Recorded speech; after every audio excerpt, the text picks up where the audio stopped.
अल्हम्दुलिल्लाह अल्हम्दुलिल्लाहि रब्बिल आलमीन वल्लाक़िबतु लिल मुत्तक़ीन वस्सलातु वस्सलामु अला सय्यदिल अंबियाए मुरसलीन व अला आलिहि व सहबिहि अहले बैतिहि अजमईन अम्मा बाद फ़ाऊज़ु बिल्लाहि मिनश शैतानिर रजीम बिस्मिल्लाहिर रहमानिर रहीम कुल हुवल्लाहु अहद अल्लाहु समद सदक़ल्लाहुल अज़ीम। पाक है वो ज़ात जिसके कब्ज़राए कुदरत में हमारी जान है, और पाक है उसके महबूब की ज़ात जिसकी ख़ास अनायतों से आज इस जश्न फरीद कॉन्फ्रेंस में हम हाजिर हैं। उसी का जिक्र, उसी की फिक्र, उसी की मोहब्बत, उसी की गुलामी। अल्हम्दुलिल्लाह, अल्लाह का असाने अजीम है। शायर ने खूब कहा, महबूब की महफिल को महबूब सजाते हैं, आते वही हैं जिन्हें सरकार बुलाते हैं। अदाराए फैज़ाने औलिया कई दहाइयों से अपनी खिदमात पेश कर रहा है, और बिलखसूस चेयरमैन जनाब मौलाना पीर सफदर फरीद चिश्ती सियालवी साहब दिन रात खिदमात पेश कर रहे हैं। उसका बेहतरीन नमूना आपने अभी इन फूल जैसे बच्चों की सूरत में मुलाजा किया कि अल्हम्दुलिल्लाह इंग्लिश लैंग्वेज की स्पीच भी हुई, अरेबिक्स में भी पढ़ा गया, उर्दू का भी खूबसूरत गुलदस्ता आपकी खिदमत में पेश किया गया। आज दुनिया को मिसाल पेश कर दी गई कि मदारिस खाली दीन नहीं सिखाते, दुनियावी मामलात में भी पेश कर आगे चल रहे। और बिलखसूस मुफ्ती अल्ताफ हुसैन साहब की बहुत खिदमात हैं। अल्लाह पाक इन तमाम मशाइख की, उलमा की, और जो इस इदारे में तामन करते हैं, अल्लाह उन्हें दिन रात दुगनी तरक्की अता फरमाए। बाबा जी ने एक बड़ा खूबसूरत शेर अरशाद फरमाया। आप फरमाते हैं, ये अपनी जात के लिए, मिट्टी दिया बंदिया, मिट्टी दिया बंदिया, कादी तेरी बल्ले बल्ले, मिट्टी दिया बंदिया, कादी तेरी बल्ले बल्ले, अज मिट्टी दे उत्ते बंदिया, कल मिट्टी दे थले। ये जो हमेशा हजूर गंजे शकर रहमतुल्लाह अलैह अपनी जात को मिट्टी के बारे में समझाते थे और नफ्स को मुतमिन करते थे कि फरीद तू है क्या, तेरी औकात क्या है, तेरा वजूद क्या है, तूने जाना कहां पे है। ये किस लिए था कि बारगाह खानगाह चिश्तिया में जब आप मुरीद हुए तो लोगों ने सवाल किया, हुजूर आपका नस्ब क्या है, आपकी निस्बत क्या है, आपका नस्ब क्या है। तो शहंशाह फरीद खूबसूरत फरमाते थे, आप फरमाते थे कि मैं चिश्तियों का मुरीद हूं, लिहाजा चिश्ती हूं। तो आपने इस बात पे ये जो शेर फरमाया, मिट्टी दिया बंदिया, कादी तेरी बल्ले बल्ले, अज मिट्टी दे उत्ते बंदिया, कल मिट्टी दे थले। ए दे भी मिट्टी, ए रात भी मिट्टी, तेरी ऊंची जात भी मिट्टी, मिट्टी विच मिट जाएगा, फिर तेरी औकात नहीं। आज जिस बात की मुझे फिक्र होती थी, अल्हम्दुलिल्लाह इस अदारे के बच्चों को देखकर खुशी महसूस हो रही है कि शुक्र अल्हम्दुलिल्लाह हमारे बच्चे, हमारे सलासल के बच्चे, मुसलमानों के ये बच्चे इस लाइन पे चल पड़े हैं कि अल्लाह और उसके रसूल का जिक्र कायम रहेगा।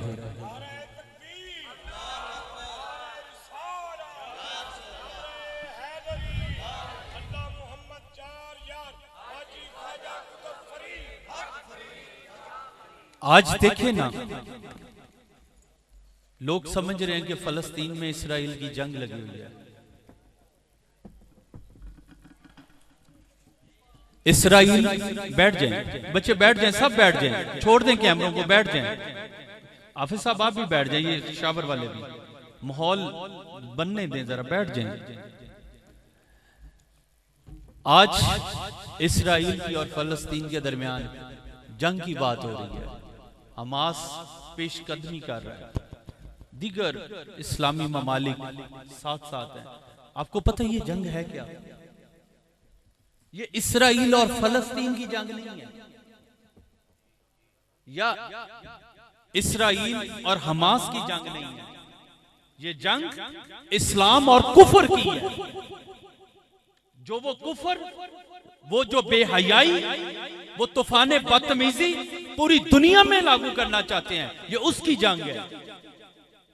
और अफसोस इस मुकाम पे आता है कि 14 मुल्कों की फिजाइया पाकिस्तान में मशकें कर गई इन्हीं दिनों में। काश वो मशकें हमने इसराइल पे की होती। हमारे वो 14 इस्लामी ममालिक इसराइल पे जाकर मशकें करते और दुनिया को बताते कि अगर कुफर जिंदा है तो इस्लाम उससे पहले जिंदा है। नारे तकबीर, नारे रिसालत, नारे हैदरी, नारे गौसिया, या गौसे आजम। मुझे बताएं करबला में क्या मामला था? क्या ऐसा वक्त आ गया था कि इमाम अली मकाम इमाम हुसैन अलैहिस्सलाम मदीने से निकले, मक्का पहुंचे, मक्का से निकले इराक पहुंचे। क्यों गए थे? दीन की खातिर। लोग कहते हैं खिलाफत की खातिर, ना, दीन की खातिर। क्योंकि मेरे जद्दे आला इस बात पे फरमा गया, दीन अस्तु हुसैन,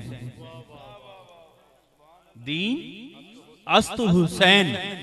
क्या इमाम अली मकाम इमाम हुसैन अलैहिस्सलाम दीन की बका के लिए मदीना छोड़कर, मुझे बताएं, अगर इमाम अली मकाम इमाम हुसैन अलैहिस्सलाम हाथ उठाते और दुआ मांगते कि या अल्लाह दीन पे मुश्किल वक्त आया है, तू ही कुछ कर दे, तो क्या नहीं होता? होता। हाथ कौन उठा रहे हैं? जो सवारी मुस्तफा है, हजूर के कंधों पे सवार होने वाले शाह सवार हैं, जिनकी सवारी हजूर हो, और वो हाथ उठाए। और मेरा ईमान है, आपका भी ईमान है कि वो क्या दुआ रद्द हो जाती? हम जैसे निकम्मों की दुआएं कबूल हो रही हैं। तो शहजादा इमाम अली मकाम इमाम अली अलैहिस्सलाम के शहजादे, जिनके लिए हजूर फरमाते हैं हसन हुसैन मेरे बेटे हैं, तो अल्लाह के महबूब के बेटों की बात अल्लाह रद्द करता? लेकिन उन्होंने हाथ नहीं उठाए, उन्होंने कदम उठाए, मदीना छोड़ा, मक्का गए, मक्का वालों से बात कर कर इराक पहुंचे। और मसला क्या था कि दीन में तरमीम होना चाह रही थी कि रिश्ता खाला के साथ भी हो सकता है, फूफी के साथ भी हो सकता है, बहन के साथ भी हो सकता है। कि इस्लाम को इतना तब्दील करना चाहते थे कि किसी भी अंदाज में किसी से भी आप रिश्ता कर सकते हैं। उलमा की मौजूदगी में बात कर रहा हूं और जिम्मेदारी से बात कर रहा हूं कि ये दीन में तरमीम थी जो यजीद पलीत करना चाहता था। उसने एक फतवा लिखा इमाम अली मकाम इमाम हुसैन अलैहिस्सलाम के लिए, और उस पे फतवा मांगा, यानी ये खत लिखा और उस पे फतवा मांगा कि या इमाम, लफ्ज क्या लिखता है? या इमाम, इमाम हुसैन अलैहिस्सलाम, ये बताएं कि अगर कोई शख्स अपने घर में पौधा लगाए तो वो पौधा बड़ा हो जाए तो उसका फल खा सकता है? अब मुझे बताएं किबला आपकी मौजूदगी का फायदा उठाते हुए कि किस यूनिवर्सिटी से पढ़े हुए इमाम अली मकाम इमाम हुसैन अलैहिस्सलाम आप फरमाते हैं कि वो शख्स जिसने ये पौधा लगाया है, या उसी का कोई खून खड़ा हो जाए, तलवार उठा ले, उस दरख्त के तने में लगा दे और फेरना शुरू कर दे, अगर निकले बुरा तो उस शख्स पे उस दरख्त का फल हलाल होगा, और अगर निकले खून तो वो हराम होगा। ये वो फतवा था जिसके पीछे करबला हुई। या इमाम बैत करते यजीद की और यजीद अपना कानून नाफिज करता, जब बैत हो जाती तो फतवा टूट जाता। तो आपने पूरा घर कुर्बान किया, जिसमें से 16 शहजादे खानदाने रसूल के थे, जिसमें से 8 शहजादे इमाम अली अलैहिस्सलाम के थे, जिन्होंने जानों के नजराने पेश किए, लेकिन उस दीन मोहम्मदी के लिए अपनी बैत नहीं की। अगर खाली बैत की बात होती तो कर लेते, कोई इशू नहीं था, लेकिन बात रसूल अल्लाह के दीन के लिए थी। मुझे बताएं, क्या सैयदना सदीक अकबर से भी बड़ी कोई जात है इस रूए जमीन में? आप दुआ उठ करते, या अल्लाह ये मुसलमान कज़ाब को गरक कर दे जिसने तेरे नबी के नबूवत पे डाका डाला है, लेकिन आपने दुआ नहीं की। आप अपने साहबा के साथ, हजूर के साहबा के साथ निकले मैदान जंग में, 1300 से ज्यादा साहबा शहीद हुए और 35,000 को वास्पे जहन्नुम उन्होंने किया। जब दुआ की बात आए तो वहां दुआ की जाती है, और जब दीन की बात आ जाए फिर एक ही काम होता है जो सैयदना सदीक अकबर रजी अल्लाह ताला ने किया, जो सैयदना हज़रत इमाम हुसैन अलैहिस्सलाम ने किया, फिर वो काम करना है। आप दुआ करें, बल्कि दुआ ना करें, बल्कि इन्हें बाबर करवाएं कि ये 13 लाख फौज अगर मुसलमानों के लिए नहीं जा सकती, इस्लाम के किले को नहीं बचा सकती, इस रूए जमीन पे सबसे मुकद्दस बैतुल हराम और बैतुल मुकद्दस वो वाहिद जगह है जो इस रूए जमीन में सबसे मुकद्दस है, जिसकी तरफ मुसलमानों ने 17 साल मुंह कर नमाज अदा की। आज उसको बचाने का वक्त है। मेरे भाइयों, कोशिश करो हम सब मिलकर उस बैतुल मुकद्दस के लिए कुछ करें। मुसलमानों के लिए फख्र है शहादत। मैं मुसलमानों की जानों की बात नहीं कर रहा, अल्हम्दुलिल्लाह मरना तो हमने वैसे भी है, लेकिन अगर बैतुल मुकद्दस के लिए शहीद हुए, उस रूए जमीन के लिए शहीद हुए, उस पाक धरती के लिए शहीद हुए, तो यकीन माने दुनिया में भी सुरखरू और आखिरत में भी सुरखरू। बस एक दुआ जरूर करनी है कि अल्लाह पूरी दुनिया के मुसलमानों की शहादतों को कबूल फरमाए। हम गुनाहगार जरूर हो सकते हैं, लेकिन गुस्ताख नहीं हो सकते। ये कुफर और इस्लाम की जंग है, और याद रखिएगा वो वक्त दूर नहीं जब बैतुल मुकद्दस फतह होगा और इन्हीं मुसलमानों के हाथों से होगा। और आज हम शुक्रिया अदा करते हैं चाइना का, जिसने अपने 6 बैड़ी बेड़े हजारों हथियारों के साथ फलस्तीन के समुंदर पे लगा दिए हैं, और उसने अमेरिका को वार्न कर दी है कि अगर तुम लोग और ये इस्राएली बाज ना आए तो फिर हम इस खित्ते में अमन लेकर आएंगे। तो मुझे बताएं कि वो चाइना वाले कौन हैं जिनके पास एक सहाबी रसूल गए, हज़रत साद बिन अबी वकास रज़ी अल्लाह ताला, जिन्होंने वहां पे ईमान की दौलत को बांटा। तो मेरे भाइयों, हमारे यहाँ मशाइख भी मौजूद हैं, उल्मा भी मौजूद हैं। आप लोगों को जरूरत है इस बात की कि मिंबरे रसूल से अल्लाह के रसूल की दीन की बात निकले, मोहब्बत की बात निकले और जहाद की बात निकले। अगर हमने अपनी नस्लों में, जैसे शाह साहब ने कहा, फरमाया कि अपनी नस्लों में इश्क रसूल नहीं डाल कर गए तो हमारी निजात नहीं हो सकती। तो मेरे भाइयों, आज का ये वक्त, आज की ये कॉन्फ्रेंस बहुत जरूरी है कि हमारा यहां से मैसेज आप तक जाए और पूरी दुनिया के मुसलमानों तक जाए कि ये जंग इस्लाम और कुफर की है, और इंशाअल्लाह फतह इस्लाम को ही होगी। क्योंकि हमारे बुजुर्गों की आंखों ने देखा था, एक तरफ 2000 कुफार थे और एक तरफ 313 थे, फतह मुसलमानों को नसीब हुई। तो इंशाअल्लाह आगे भी फतह मुसलमानों को नसीब होगी। आप हमारे लिए दुआ करें, क्योंकि अभी महफिल समा का वक्त है।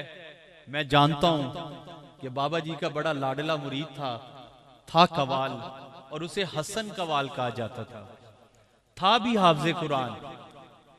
तो जब बाबा जी की बारगाह में पेश हुआ तो अर्ज करने लगा, हुजूर एक बेटी की शादी करना चाहता हूं, तो कोई शादी का सबब बन जाए तो कोई मदद फरमा दे। आपने कहा बैठ जाओ।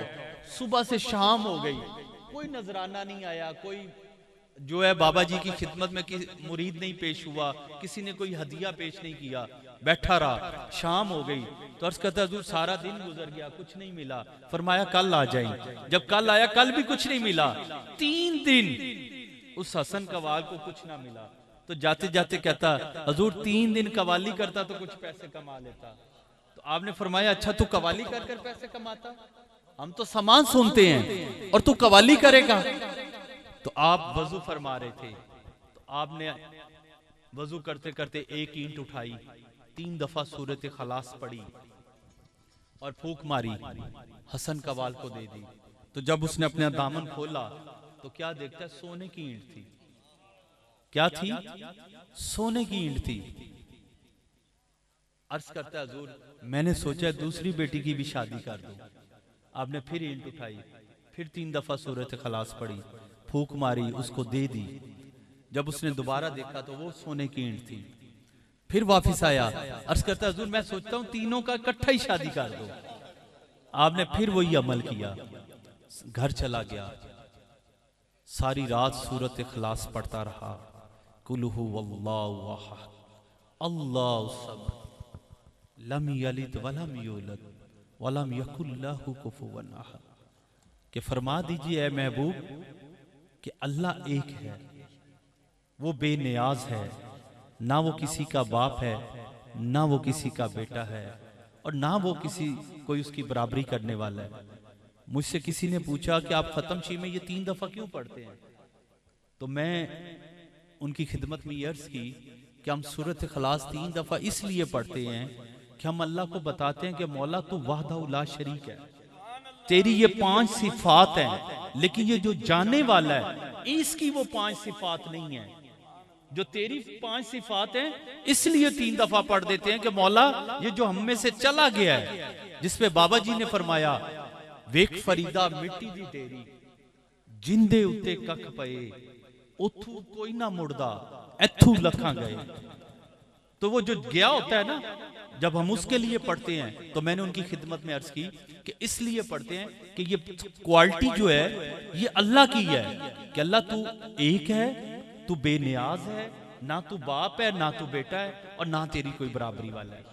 इसलिए 3 दफा पढ़ते हैं कि जो गया है वो तेरे जैसा नहीं है, उस जैसे बहुत हैं, वो बेनियाज नहीं है, उसे खाने की, पीने की, सोने की, शादी की, बच्चों की, औलाद की, हर चीज की हाजत रही है। वो बाप भी था, वो बेटा भी था, और उसकी बराबरी वाले तो सारे ही हैं। इसलिए जब पढ़ते हैं अल्लाह इस शान के सदके से उसकी बख्शिश फरमा देता है। तो मेरे भाइयों, बाबा जी ने बड़ा खूबसूरत फरमाया कि वेख फरीदा मिट्टी दी ढेरी जिंदे उत्ते कख पए उथू कोई ना मुड़िया इथू लखा गया। ये जो जाने वाला सिलसिला है ना, ये कायम रहेगा, लेकिन ये कम करम है कि अगर हमें जामे शहादत मिल जाए, शहीद हो जाए। और आप देखें हजरत खालिद बिन वलीद रजी अल्लाह ताला अन्हु, आप जब आखिरी लम्हात में थे तो आपने फरमाया ऐ हजूर के सहाबा मेरा मैसेज उन लोगों तक पहुंचा देना जो मौत से डरकर अपने घरों में छुपे बैठे। अगर मौत आती तो खालिद को मैदान जंग में आती। आपके जिस्म के एक एक हिस्से पे तलवार का जख्म था। आज हम मौत से डरकर चुप बैठे। उठे, मिंबरे रसूल से मैसेज रसूल को कन्वे करें, ताकि जुम्मा पढ़ने वाले, नमाज पढ़ने वाले, आपके पास कुरान पढ़ने वाले, उन्हें पता चले कि जहाद फी सबीलिल्लाह है क्या। जब कवाले हसन वापिस आया, अर्ज करता हुजूर सारी रात पढ़ता रहा तो सोना नहीं बनी, मट्टी रही। आपने 3-3 दफा पढ़ी, 3 ईंटें सोने की बन गई। आपने फरमाया बेटा हसन कलामे इलाही है, इसमें कोई शक नहीं है, लेकिन जुबान फरीद की नहीं है। सोना बनाने के लिए जुबान भी फरीद की चाहिए, तो वो बनेगी कैसे? बाबा जी फरमाते हैं वेख फरीदा मिट्टी खुली, मिट्टी उठे, मिट्टी डुली, मिट्टी हसे, मिट्टी रोवे, अंत मिट्टी मिट्टी होवे। ना कर बंदिया मेरी मेरी, ना ए तेरी ना ए मेरी। 4 दिनां दा मेला दुनिया बाद विच बनी मिट्टी दी ढेरी। अल्लाह मोहम्मद 4 यार हाजी ख्वाजा कुतुब फरीद हक फरीद। नारे हैदरी सैयदी मुर्शदी या नबी या नबी सैयदी मुर्शदी या नबी या नबी नारे हैदरी या अली ताजदार खत्म नबूवत। जिंदाबाद जिंदाबाद। आप फरमाते हैं कि ना करे थे हेरा फेरी, मिट्टी नाल ना धोखा कर। ये हेरा फेरी कर कर लोगों के ईमान लूट लेते हैं। हम समझते हैं कि शायद माल लूटते हैं। माल की कोई वुकत नहीं है, वुकत है आपके ईमान की, जो ईमान आप बचाकर साथ ले गए, और या उसमें से जो आपने अपनी औलाद को डिलीवर कर दिया। आज जरूरत है अपने ईमान बचाने की, लेकिन अफसोस का मुकाम है कि आज ईमान को नहीं बचाया जा रहा, आज माल को बचाया जा रहा। अब देखें, एक सेकंड में सांस निकल जाता है, ऐलान हो जाता है फलां बिन फलां दुनिया से चला गया है, इन्ना लिल्लाहि व इन्ना इलैहि राजिऊन। फलां टाइम पे नमाज जनाजा होगा, वो मलक साहब थे, वो चौधरी साहब थे, वो मियाँ साहब थे, वो दीवान साहब थे, वो पीर साहब थे, किसी भी जात और पास से तल्लक रखते थे। किधर गया वो नाम? आंख बंद हुई और नाम खत्म हो गया। और नाम क्या आ गया? मैयत को गुस्ल दे दिया। जनाजा किस टाइम उठाया जाएगा? जनाजा किस टाइम पढ़ाया जाएगा? डेड बॉडी हॉस्पिटल से घर पहुंच गई है। वो नाम किधर गया जिसपे शान और शौकत थी, जिसपे बादशाही थी, जिसपे उमरा थे, जिसपे वुज़रा थे? वो तख्त तो ताज किधर चला गया? एक लम्हे में नाम खत्म हो गया, तो नाम किसका जिंदा रहा? जिसके लिए शायर ने कहा, बड़ा रब रब करना है, कदी रब नू वेखिया जे वेखिया ते सानू भी वखा, जे नहीं वेखिया फिर ओनू वेख जिन्हें रब नू वेखिया। आज 800 साल गुजर गए, 100 साल जिंदगी के ऐड किए जाएं तो 900 साल की तारीख है। लोग सुल्तानुल आरिफीन कहते हैं, ज़ुहदुल अंबिया कहते हैं, शेख बैर कहते हैं, कुतुबुल आफ्ताब कहते हैं, हजरत बाबा फरीदुद्दीन मसूद गंजे शकर कहते हैं। क्या वजह है? फरमाया तू मेरा जिक्र किया कर, मैं तेरा जिक्र करूं। कि यहां तो 1 मिनट में बंदे का नाम खत्म है, ये 900 साल के बाद भी लोग फरीद कर रहे हैं, लोग गौस आजम को याद कर रहे हैं। शेख अब्दुल कादिर जिलानी रहमतुल्लाह अलैह को 560 हिजरी में वसाल हो रहा है, आज 1445-46 हो गया। तो आज देखे लोग आज भी उनके उर्स के ऊपर बगदाद जा रहे हैं। क्या वजह है? आज 900 साल गुजर गए। हजूर दाता अली अजवेरी रहमतुल्लाह अलैह को, जिनके लिए हजूर ख्वाजा गरीब नवाज फरमाते हैं, गंज बख्शे फैज़ आलम मजरे नूरे खुदा नाकसारा पीरे कामिल कामिलांदा रहनुमा। आप मुझे बताएं कौन सी हस्तियां इन्हें जिंदा रख कर बैठी हैं? मेरे भाइयों, ये बात याद रखिएगा, कब्र को कोई अरूज नहीं दे सकता। मुझे रूए जमीन पे तरीक बता दे कि किसी ने कब्र को आकर नवाजा हो और अरूज दिया हो, और उसके जाने के बाद वो कब्र वैसी रही हो।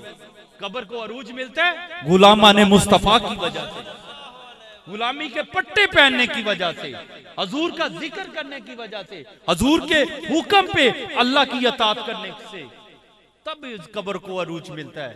ऐसे नहीं कि कोई दरबार बना दे, लंगर बांटना शुरू कर दे, महफिल समा हो, मिलाद हो, कितनी देर होगा? 100 साल के बाद कब्र पे वैराना होगा। अब देखिए मुगलियों की कब्रें, ताजमहल बने, किले बनाए गए, कब्रें बनाई गई, कोई है फातिहा करने वाला?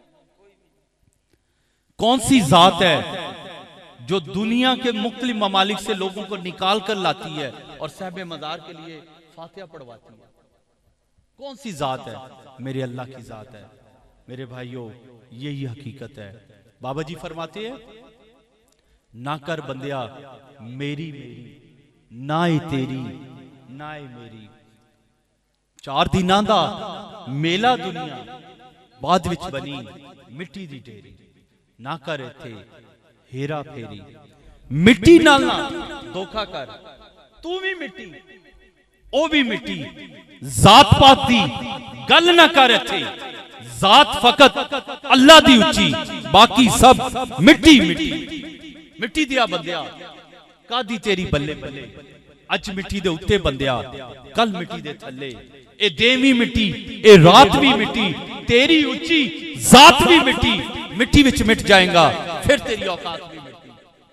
हकीकत यही है, ये जो अल्लाह ने हमें 5 वक्त नमाज का हुक्म दिया, ये इसीलिए दिया कि ये सर जो है उस मट्टी के साथ लगता रहे और ये याद ताजा रहे कि मैं जितनी ऊंचाई पे चला जाऊं, आना तेरी गोद में ही है, तेरी आगोश में मैंने आकर सोना। बाबा जी फरमाते हैं, वेख फरीदा रोटी वल्ले, वेख फरीदा रोटी वल्ले जेड़ी बंदा खा जा। ये सारा दारोमदार रोटी के लिए होता है, लेकिन हमने रोटी को छोड़कर दीन हक के लिए करना है। अपने बच्चों को इस मदारिस में आप दाखिल करवाएं और अल्लाह पाक इसी तरह, जिस तरह आज बच्चों ने बेहतरीन तरीके से अपनी पूरी बॉडी लैंग्वेज के साथ जो ग्रिप की, अरबी में, इंग्लिश में, उर्दू में और दीगर तरीकों के साथ, अल्लाह रब्बुल इज्जत की जात इन बच्चों को आलम इस्लाम के लिए रोशन बनाए और इस मदारिस को जो फैजाने हजूर गंजे शक्कर की नजर से चल रहा है, अल्लाह इसे क़यामत तक आबाद और शाद रखे। और फिर और ये इदारा हमेशा कायम और दायम रहे। और एक बात मैं जाते जाते जरूर करूंगा, खुदाया अपना सदका इदारे को मत दिया करे। ये मैं बड़ी जिम्मेदारी से बात कर रहा हूं कि अपना सदका और खैरात, ज़कात, अतियात, फितराने ये मदारिस को ना दिया करे। यहां क्या देना है? अल्लाह के घर में अपनी मैल देनी है, अपना गंद जो है वो अल्लाह के राह में देना है, वो गुरबा का हक है। आप मन्नत मांगे कि अल्लाह मेरा ये कारोबार हो जाए, मैं 20% मदारिस की खिदमत में पेश करूंगा। अल्लाह मेरा ये काम हो जाए, अल्लाह मुझे बेटा दे दे, मैं पूरे मदारिस का साल का खर्चा उठाऊंगा बतौर नजराना, हदिया, तोहफा। लेकिन आज अफसोस का मुकाम है, जो खैरात है, ज़कात है, एहतियात है, वो हमने मदारिस को देने शुरू कर दिया। क्यों नहीं अपने हलाल माल से अल्लाह की रास्ते में तिजारत करते?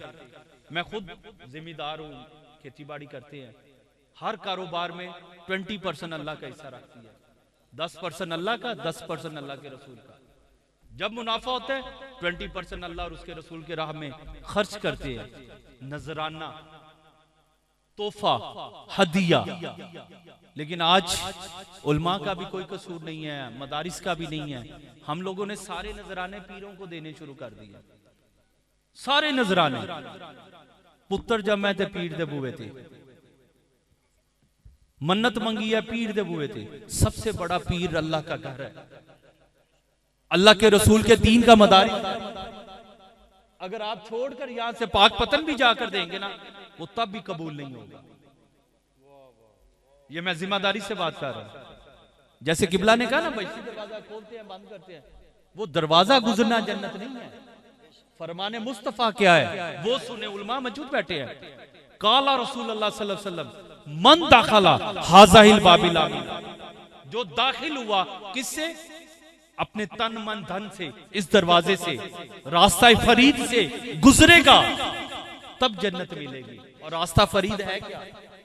जिसने एक वक्त की नमाज को कज़ा किया, वो खुद को फरीदो दीन का मुरीद ना समझे।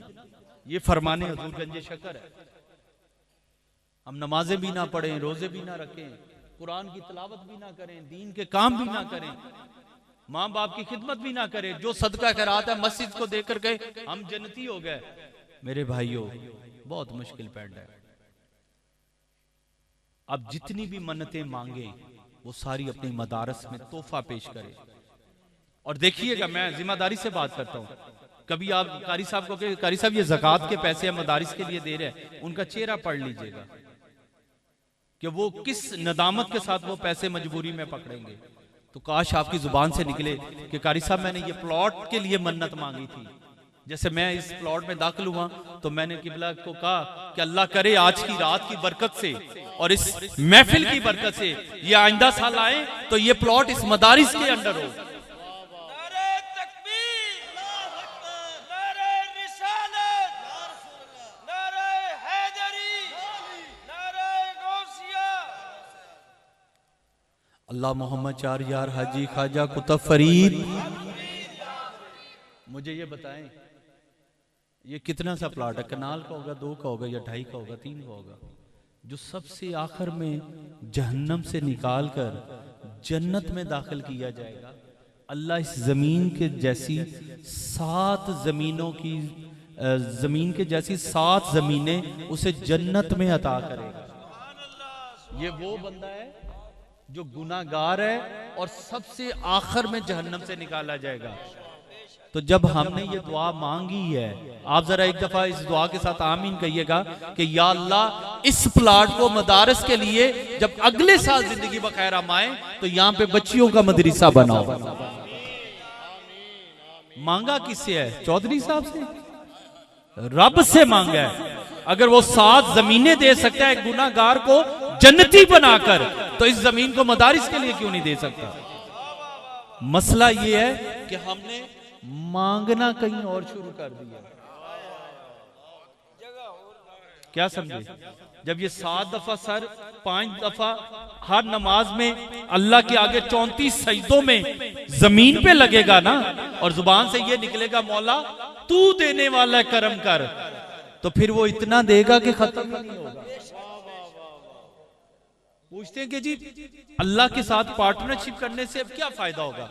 मैं क्या अल्लाह से पार्टनरशिप करने का फायदा ये होगा, तुम अल्लाह की राह में खर्च करोगे, तोहफा हदिया नजराना ये अल्लाह की राह के लिए, जो सदका खैरात उशर फितराना ये आपकी अपनी जात के लिए, लेकिन ये तोहफा नजराना हदिया जो ये अल्लाह की जात के लिए, अल्लाह और उसके रसूल की जात के लिए।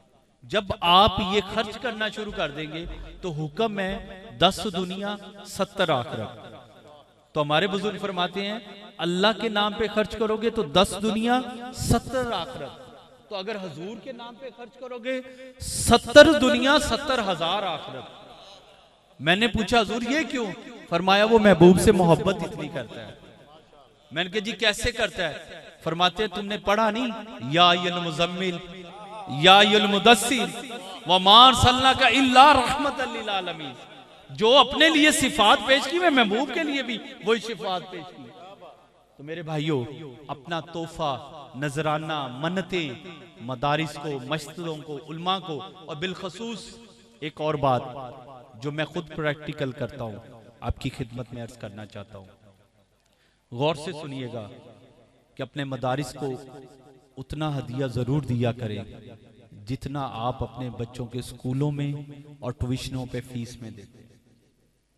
मैं अपने बेटा तो माशाल्लाह अभी छोटा 7-8 माह का है, बेटी की जो 7 साल की है 8वें साल में लगी हुई है, मैं उसके कारी साहब को उतने पैसे देता हूं जितने मैं उसकी एकेडमी में टीचर और सर जी को देता हूं। मुझे उन्होंने कहा कि क्यों? मैं कहा अगर दुनियावी तालीम के लिए मैं पैसे खर्च कर सकता हूं तो दुनियावी दुनिया में रहना है। आप देखिए, मिसाल दे देता हूं प्रैक्टिकल, क्योंकि वक्त अभी बहुत कम है। सिर्फ यही अर्ज करूंगा कि किताब स्कूल की बस्ता आपके पीछे है, बच्चा स्कूल जा रहा है, 10 किलो का है, 15 किलो का है, 20 किलो का है, वो पीछे है। दुनिया से गया तब भी वो पीछे है। कुरान दुनिया में भी आगे है और मरने के बाद भी आगे है।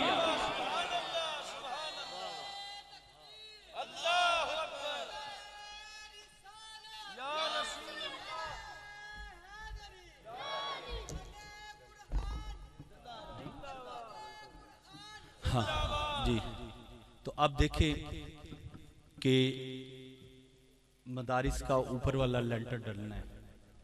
ये जितने भी पैसे हमें कारी साहब दिए जा रहे हैं ना, हमारी तरफ से मदारिस के लेंटर के लिए जनाब कबूल फरमाएं सारे, और उठें। आज हम ये ऐलान जो हमने किया है, ये सारे मिलकर अपना अपना हिस्सा डालें कि हम मदारिस की खिदमत क्या कर सकते हैं। किसी के पास 1 रुपया तब भी बिस्मिल्लाह, किसके पास 1 लाख है तब भी बिस्मिल्लाह, क्योंकि मेरे लिए नहीं करना, अपनी जात के लिए करना है। वो जात जो हजरत बेलोल ने कहा, कौन लेगा जन्नत में महल, कौन लेगा जन्नत में महल। तो हारून रशीद ने देखा तो बीवी साथ थी, तो उसने पूछा कितने का, उसने कहा 5 टके या 5 दिनार। उसने निकाले दे दिए। तो बीवी को कहने लगा हारून रशीद कि तूने क्यों 5 रुपए अपने जाया कर दिए। उसने कहा नहीं, जो बेलोल बेच रहा है मैंने तो वो खरीदा। तो जब वो घर गया, महल में सोया, ख्वाब में देखा बहुत आलीशान जन्नत में माल था। दरवाजे पे गया, पूछा किसका माल है, बड़ा आलीशान है, बड़ा खूबसूरत है। उसने कहा कि खलीफा वक्त जो है हारून रशीद, उसकी बीवी क्या है। उसने कहा वो तो मैं हूं, वो तो मैं हूं, तो मेरी बीवी क्या है, तो मैं भी अंदर जा सकता हूं। तो आप जो दरबान था, हाजी मुनीर साहब ने 50,000 रुपया जामिया की लेंटर के लिए खिदमत की। अल्लाह पाक कबूल व मंजूर फरमाए। 5,000 रुपया हाजी बशीर साहब ने, कापी ले लें, लिखते जाएं, साथ साथ लिख लें, एक दफा बैठे कापी ले लें, लिख लें। और बड़ी खूबसूरत बात है, एक दफा बैठे फिर बारी बारी आइएगा। तो सुबह हुई तो बेलोल फिर बैठा था उसी मुकाम पे, फिर उसने वो मट्टी का माल बनाया हुआ। फरमाता है हज़रत बेलोल फरमाते हैं कि कौन लेगा जन्नत में घर। तो हारून रशीद आगे बढ़ा तो कहने लगा मुझे बेच दो। फरमाया ले लो। तो कहते क्या कीमत लोगे, कहते 1,000 दिनार। कितना? 5,000 दिनार। तो आप हारून रशीद कहने लगा कि 5,000 या 1,000 दिनार, कल तो तूने 5 रुपए में बेचा था। कहा उसने अनडिठा सौदा किया था, तू रात को देख कर आ रहा है। तो अब जो देख लिया है तो उसकी मूल्य भी जो है वो हमारी मर्जी से होगा। तो मेरे भाइयों, ये हकीकत है। ये मदारिस जब तक कायम रहेगा, यहां से दीन पढ़कर बच्चे पूरी दुनिया में जहां भी जाएंगे नमाजें पढ़ाएंगे, कुरान पढ़ाएंगे, दीन की खिदमत करेंगे। अल्लाह आपकी कब्रों में भी, आपके बुजुर्गों की कब्रों में भी, जिनका ये माल होगा, जिनकी ये दौलत होगी, जो आपने डिलीवर की होगी दीन के लिए, आप देखिएगा दुनिया में भी भला हो जाएगा, आखिरत में भी भला हो जाएगा। तो अब मदारिस की खिदमत के लिए किबला चिश्ती साहब और जी बिस्मिल्लाह। बस आखिर में इतना ही है कि आप मेरे लिए दुआ कीजिएगा। अल्लाह ने हजूर गंज शक्कर की निस्बत से, हजूर नबी पाक की निस्बत से, इमाम आली मकाम की निस्बत से बेटा अता किया। मेरी नीयत थी कि अगर अल्लाह तूने बेटा दिया तो मेरे बाबा जी 10 साल की उम्र में हाफ़िज़ कुरान थे। मैं मन्नत मांगता हूँ कि उसको भी हाफ़िज़ कुरान बनाऊंगा, उसको भी आलिम दीन बनाऊंगा। अल्हम्दुलिल्लाह अल्लाह ने बेटा दिया।